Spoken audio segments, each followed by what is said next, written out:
If you're an artist, stay tuned. I'm giving this t-shirt away in this video. Hi, it's Dia.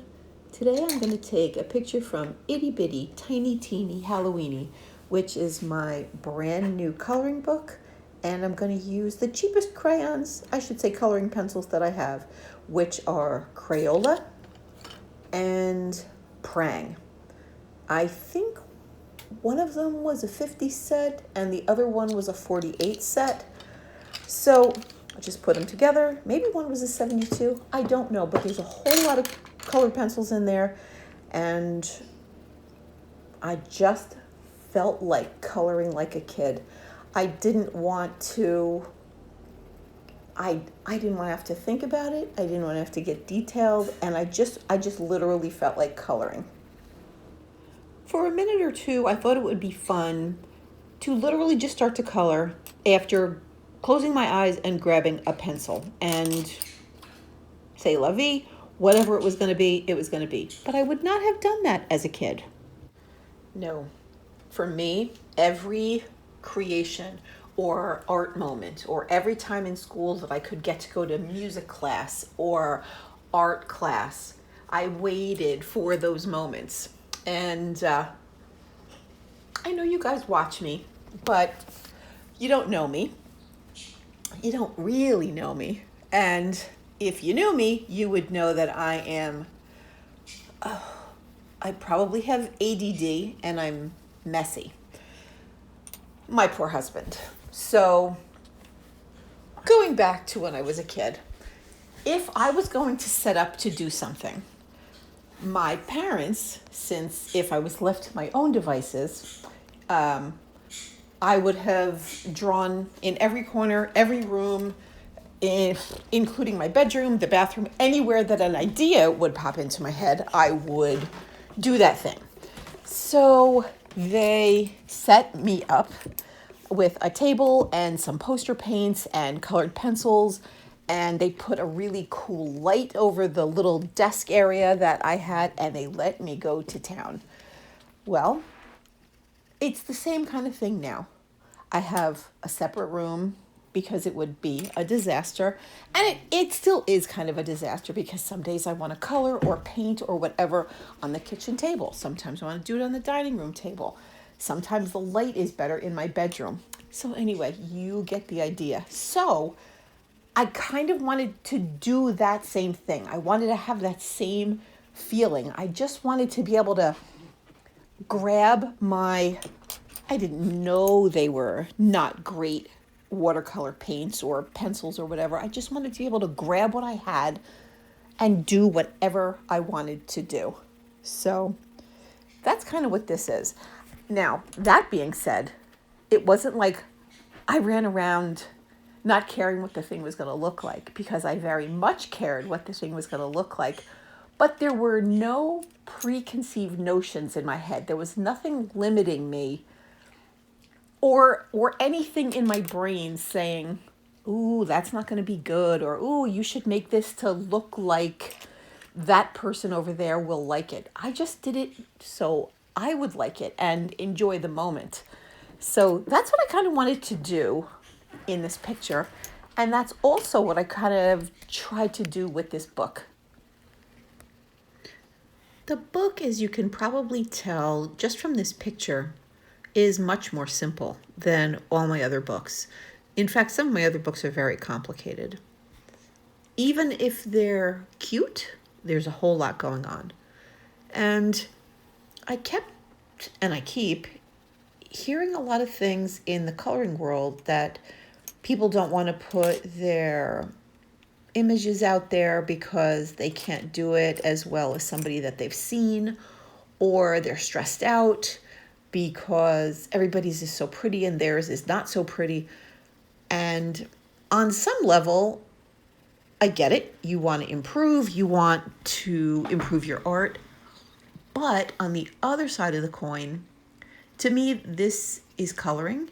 And if you just want to do this for fun, you should totally be able to just do it for fun and not have to stress about tiny areas or not knowing how to color in a gem or a crystal or hair or skin tone properly. And there's a place for all those things. If you want to do it, more power to you. I like that too. But I think that we should also have stuff that is completely mindless, completely fun, and completely indulgent just for us. And that's kind of what this book is. It's cute. I love Halloween, so I wanted to make it a little Halloweeny, but I didn't want to make it scary. I just wanted to make it happy and funny and cute, and I wanted you to be able to relax while you were doing it. So, for example, this picture, these little dancing mushrooms, they're about as simple as you can get, in my humble opinion. I'm sure there's more simple things out there, but I just wanted it to be so you could do what you wanted to do. If you wanted to make the mushrooms look real, if you wanted to make them look like those fly agaric mushrooms, the ones that are red, the ones that I love, you've probably seen them in a lot of my pictures, the ones that are red that have those white little bits and pieces all over the top. You can do that. You can make them look like the mushrooms that you eat for dinner, anything you like, or you can do something completely different like this. I just wanted to make it look a little bit psychedelic. I didn't think of it at the time, but kind of appropriately psychedelic for a mushroom. And I just started having a really good time. So the method to my madness here was grab colors that I thought would enhance the color next to it. Would that have crossed my mind as a kid in exactly those words? Probably not. But on some level, it probably would have. Get down to the basics. What looks good with or next to what I just used?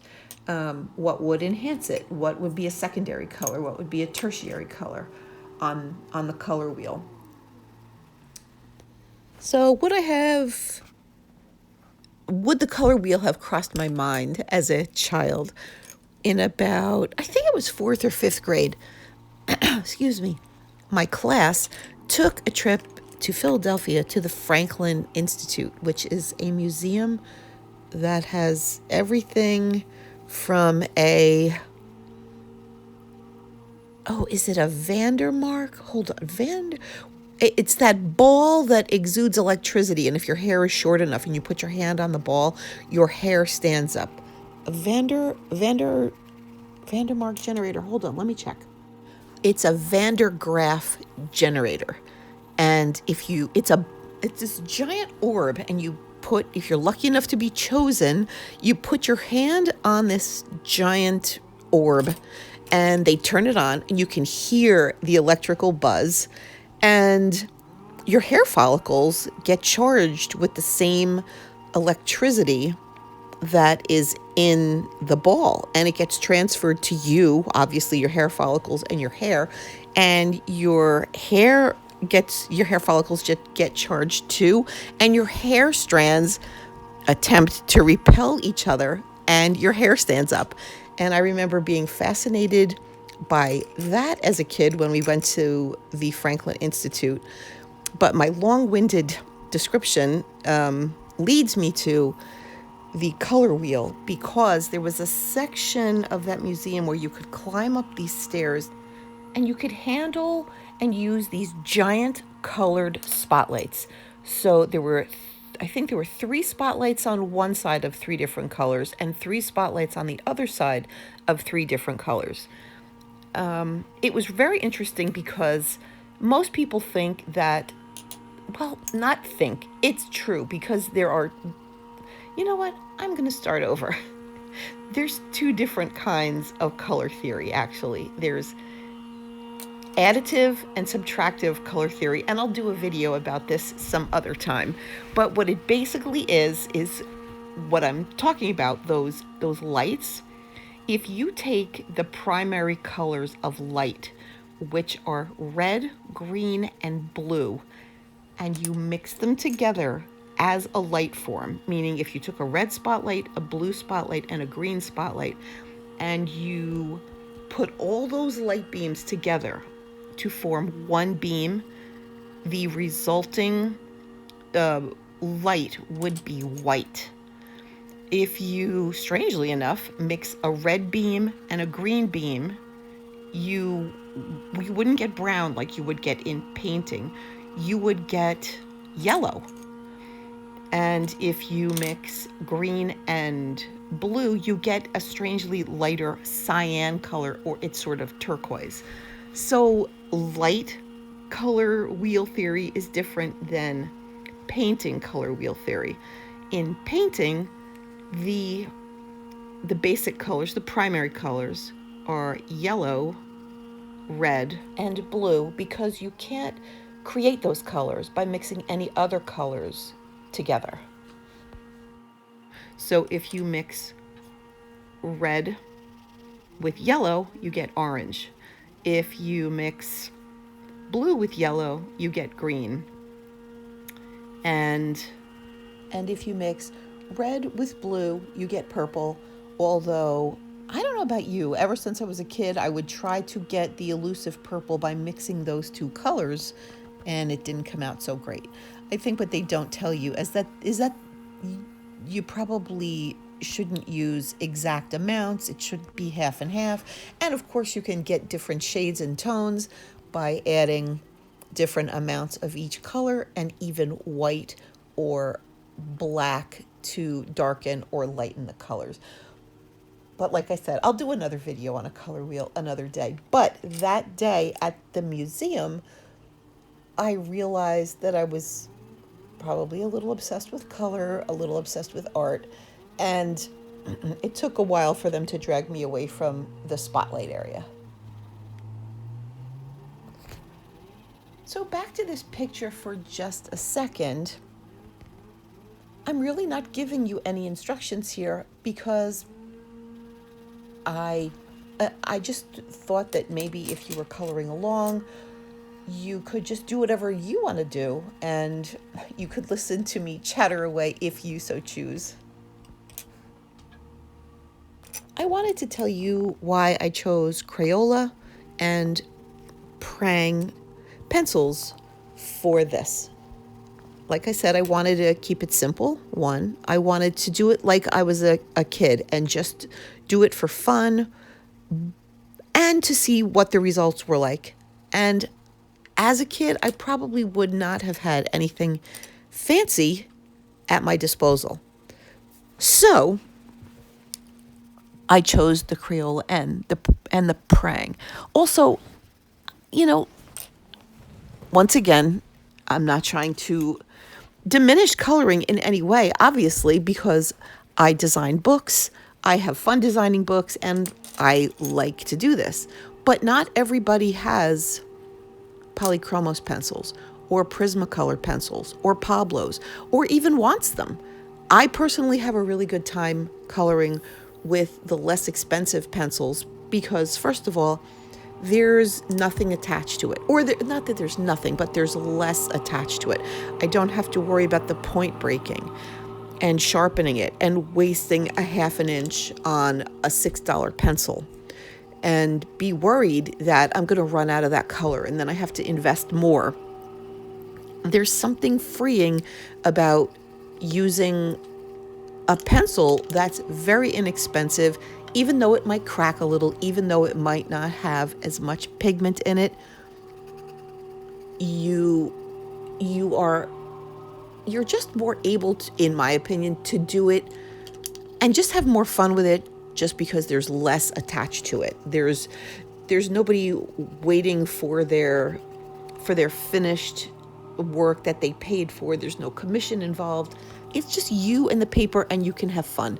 Now, the other side of that coin is that there is less pigment in these pencils, and it seems like there's more filler and wax.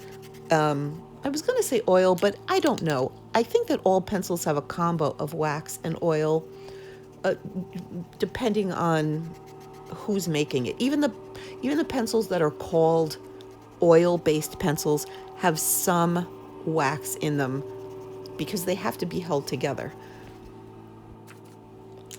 Let me interrupt myself here for a second. I decided that I would try to blend these inexpensive pencils. And I was using them interchangeably, by the way. I don't know which one was Prang, I don't know which one was Crayola, but I decided that I would try to use Turpenoid and a brush and see if it looked any better when it was blended. And when I first started to use the Turpenoid, I was like, oh, there it goes. That picture is completely out the window, because as you can see, it looks much more muted, much more dull. It looked like I blended all the colors together, and they sort of all took on a shade of blah. But I kept on doing it. And now the little mushroom down there, I decided to make lines on it to see if, since I supposedly ruined the other mushroom, I thought, you know what, let me make this one a little bit more neat and see if I could blend each individual shade and the mushroom would still look bright. So as I was doing that, I think I used, first of all, too much Turpenoid, obviously, but then the colors started to come back.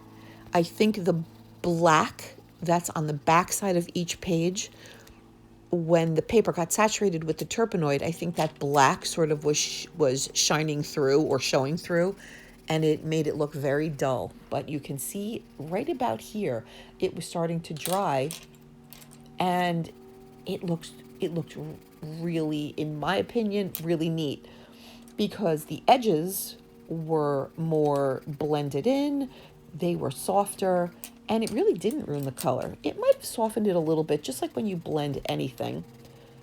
It sort of softens it up. So I decided that I would go back in and go over and sort of blend the edges even more and blend the colors into one another with sometimes the same color and sometimes alternating color. I'll tell you what I mean when I get there. So I started blending the little guy with Turpenoid too. I'm just going to cut that out. You get the idea. So now that everything was starting to dry, it was not perfectly dry because I didn't go in with a blow dryer, and I was just wanting to get this moving along because the video was already too long, so I knew I was going to have to cut it. So I took some of the colors that I already used and I started to blend the edges into the other areas. So if there was a sharp edge, the Turpenoid made it softer, and I went over it and I started to go into the other colors. And what it did was allow these usually not easily blendable, less expensive pencils to become much more blendable. So there's something really cool and interesting about coloring on top of the Turpenoid with these pencils. It makes it, did you ever, when you were a kid, erase a chalkboard and the chalkboard's still wet and you write over it with chalk and the chalk feels really soft and smooth? That's kind of what it felt like. So you could see on the back of that page that it was still sort of damp. So that dampness made for a different feel on the page. Oh, and the other thing is, it didn't ruin the page at all. So I think the black on the back sturdies up the paper. And you can see the colors are actually looking really bright now, really interesting, and he totally looks tie-dye and psychedelic. I didn't know it was going to look tie-dye at first, but this is going to inspire me to create a tie-dye image to see if I can really make it look tie-dye, like with those sunbursty kind of shapes and details. So, for example, that right there was sort of like a magenta. So I went over the edges of the magenta with a lighter pink and then blended it into the blue area. And it made for some really new, interesting color combinations. That pink, not quite sure what the color is because Prang doesn't have names or numbers on their colors, but their hottest pink color. made several of the other colors look brighter and more interesting. So don't be afraid to go over a blue with a pink or a green with an orange, because you never know what color you're going to get. Right there, I went over that area with a little bit of turpenoid because that was a very light green and it sort of turned brownish. And I wanted to see if I could lift some of that colored pencil off, and it did remove it because there's so much wax in these pencils that it did get spread around. So some of it was pigment, yes, and it couldn't lift it, but some of the extra, like the excess waxiness, came off. Around this time in this little picture, I realized that this was my favorite part, and I just started to go over the edges more and more, and I probably spent another 15 or 20 minutes, which I'm not going to leave because it's just me fussing around and turning those patches of color into more interesting patches of color. And it was just relaxing and fun, and I knew there was no necessary or demanding outcome. So I was just really having a good time blending, getting used to the pencils. It's funny because when you get a set of pencils, especially if they're brand new, you've never used them before, there's the learning curve because you don't know how they blend, you don't know how they mix, you don't know how they feel. And there were certain times, I don't know if I saved it, but it was sort of like a mauve color, kind of around like underneath his mouth. I was coloring, and it was a Crayola pencil, and it went from this like light mauve color to almost like a brown. So there was a little bit of alternate pigment in there. I thought that was interesting. I tried to remove it, but I couldn't because I was pushing pretty hard. But the consistency of the less expensive pencils isn't perfect, but they're so worth it because you can have so much fun and get really neat results. I mean, there's nothing wrong with the colors in this image. And the more I messed around with it, the more I realized that yes, you have to work the less expensive pencils more, but so what? It was really fun. And it was really relaxing. And I think that's the point of coloring anyway, right? Just enjoy yourself.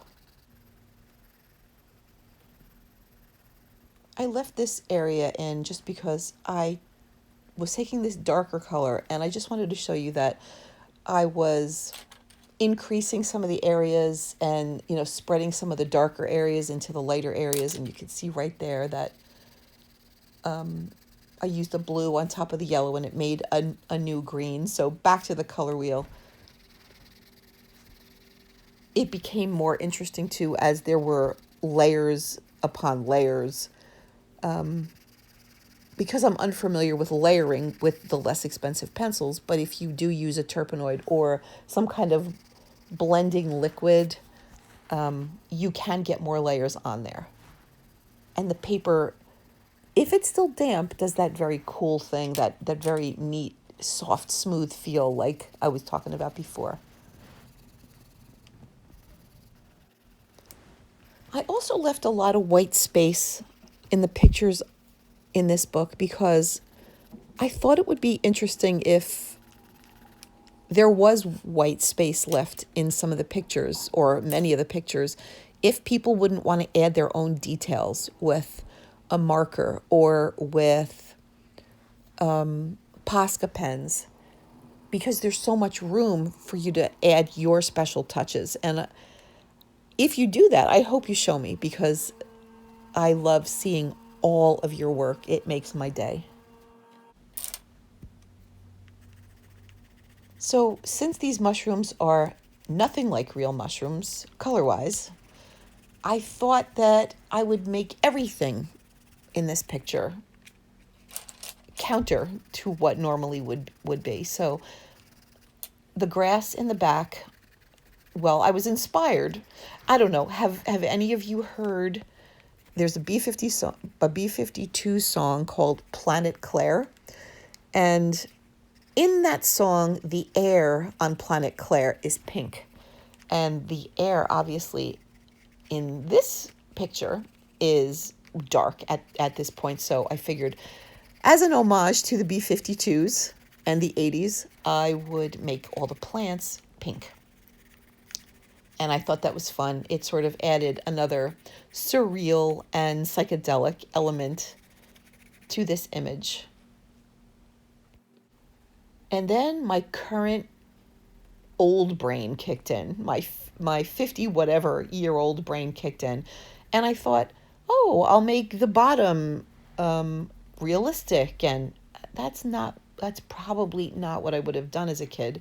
So I felt like I was cheating. So also, I wasn't crazy about it. I looked at it and it was so blah compared to the rest of the picture that I sort of decided to cut and run.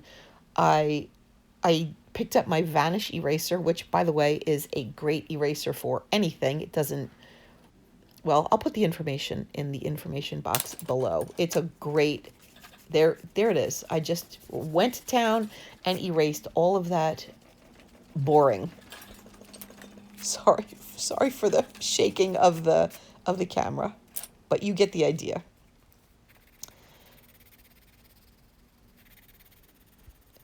And I figured the bottom deserved just as many colors as the top. So I made a rainbow on the bottom. I know this is a long video, but I was having fun talking and chatting, and I was going to add a story because it's October and almost Halloween, but I think I'm going to do another video with a scary story time, but that'll be for another picture.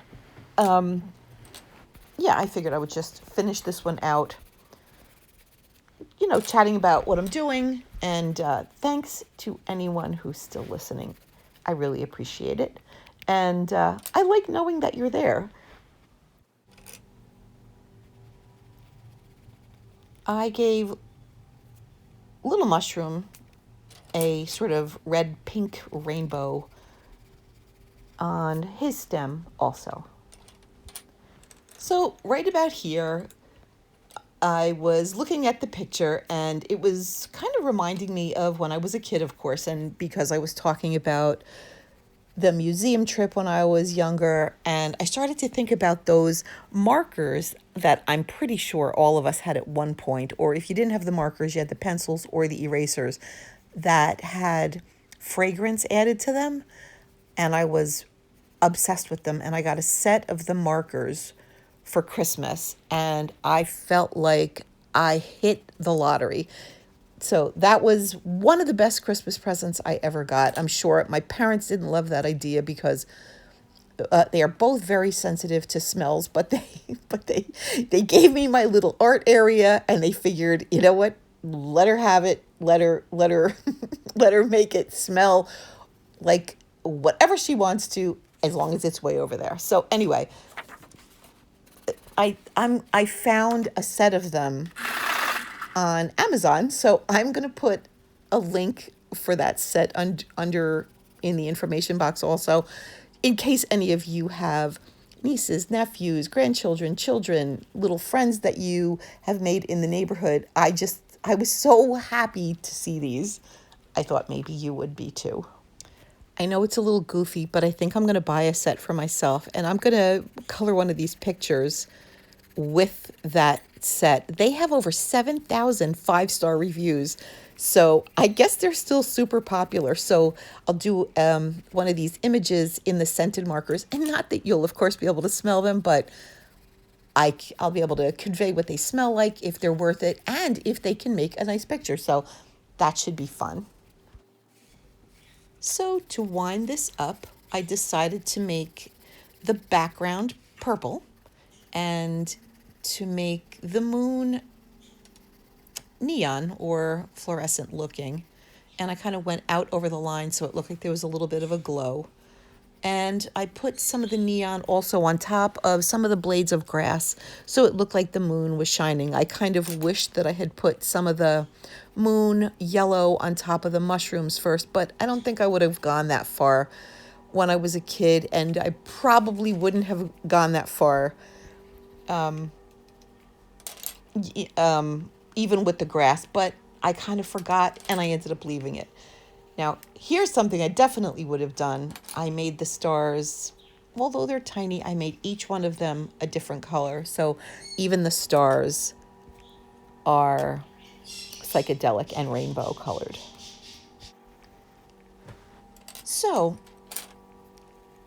if you liked this video, let me know, because obviously this was just me messing around and having fun, and it ended up to be kind of cool looking and interesting looking, and I really kind of liked it and got some interesting ideas for some other videos. But let me know what you think of it. Is this something that you like to watch? Because, you know, there wasn't really a ton of fancy techniques. It was just my opinions. Oh, real quick. I made a mistake here. That color wasn't good. It was supposed to be sort of a neon orange, and it just looked like, I don't even know what it looked like. It looked bad. So I went over it with the Vanish Eraser, which, like I said, works like crazy and is unbelievably cheap. I'll put the link below, of course.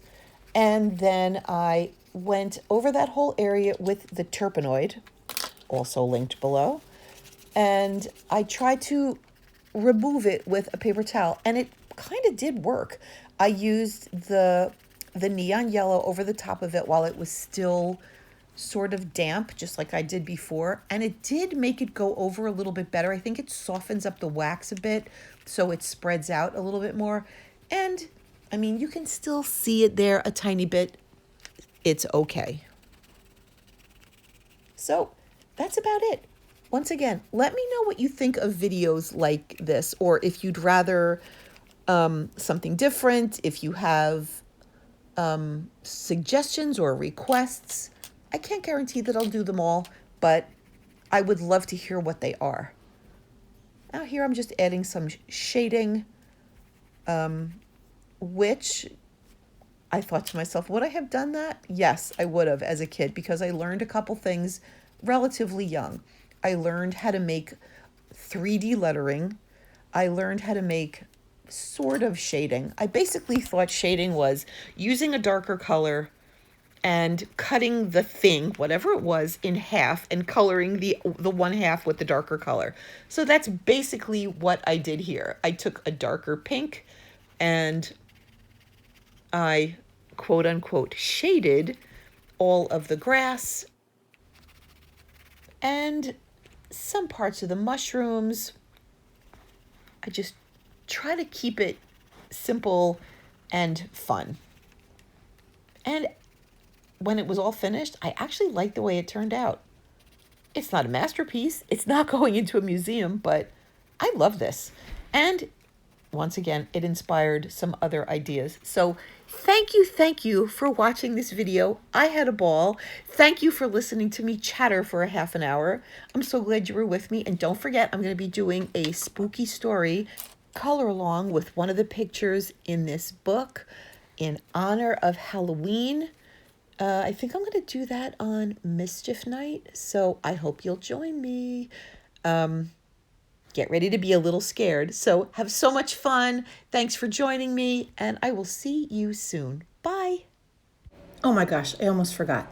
All you have to do to win this I Am an Artist t-shirt by Mirror Image Clothing is to go to their Etsy site, which I will link below, and hit the heart button and show them a little love. If you don't have an Etsy account, no big deal. You can just leave me a comment below and you're in.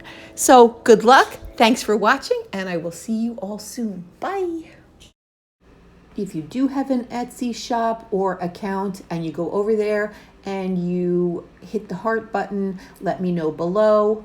And if you also leave me a comment and you're a subscriber and you leave me a note or a message or just want to stop by and say hi, let me know too, because you'll be in twice. I'll see you soon. Bye.